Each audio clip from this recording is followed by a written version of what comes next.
Pikachu. Let's start!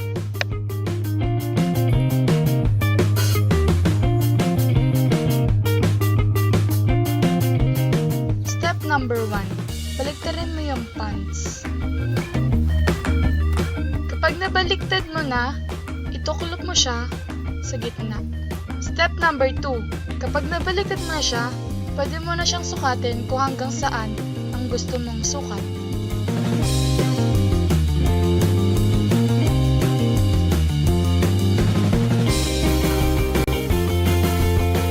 Step number 3. Kapag alam mo na kung anong sukat, gamitin mo yung color at mark mo siya para malaman mo mamaya kung saan mo siya gugupitin.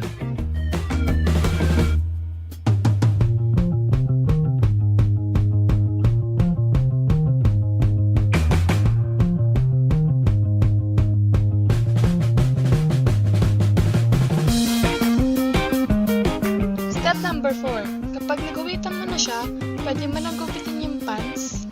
At kung hindi niya kaya ng sabay ng dalawa, isa-isa na lang muna kasi alam mo namang mahihirapan ka.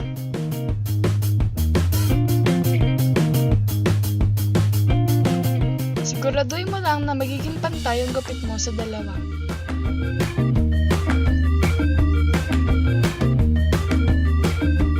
Step number 5. Gupitin mo yung hem na nasa gitna nung pants na ginupit mo kanina.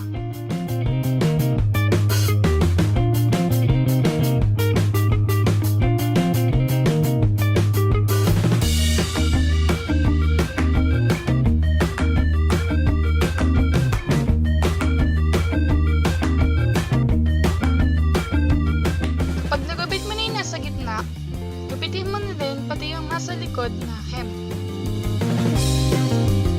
Sagad mo hanggang sa dulo.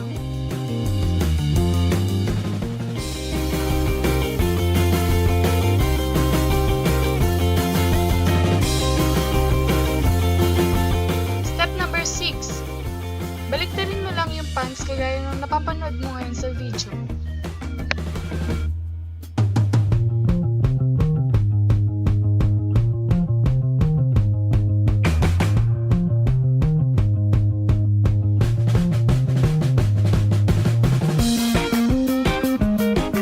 Finally, gupitin mo na yung sobrang tela sa pants. Make sure na yung gugupitin mo ay sakto lang para hindi magmukhang tanga yung palda mo.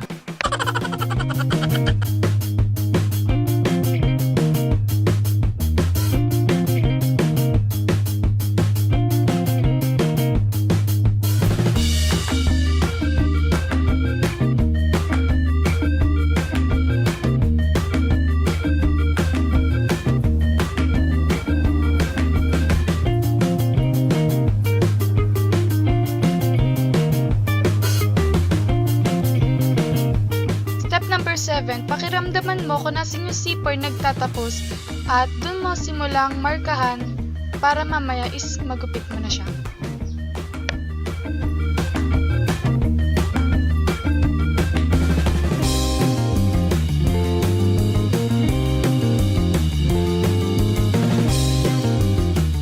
Step number 8, simulan mo ng tahiin gamit ang sinulid at karayom at huwag ka na magpaligoy-ligoy pa. So this is the hardest part kasi sisimulan mo nang ipasok yung sinulid sa napakaliit na ng karayom.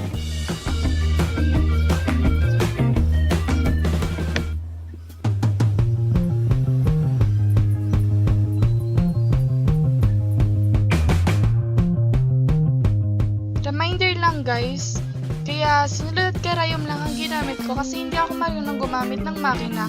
Pero kapag meron naman kayo nun at kaya nyo naman gumamit ng makina, you can do it by sewing on the machine.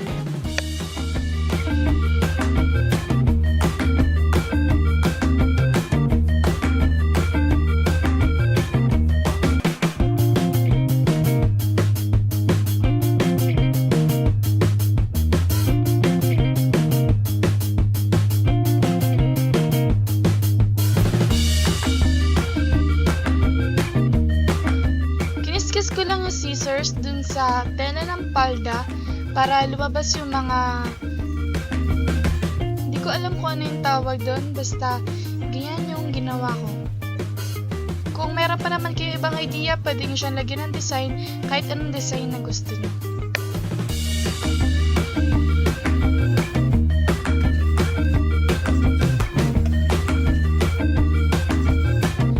So this is the final product.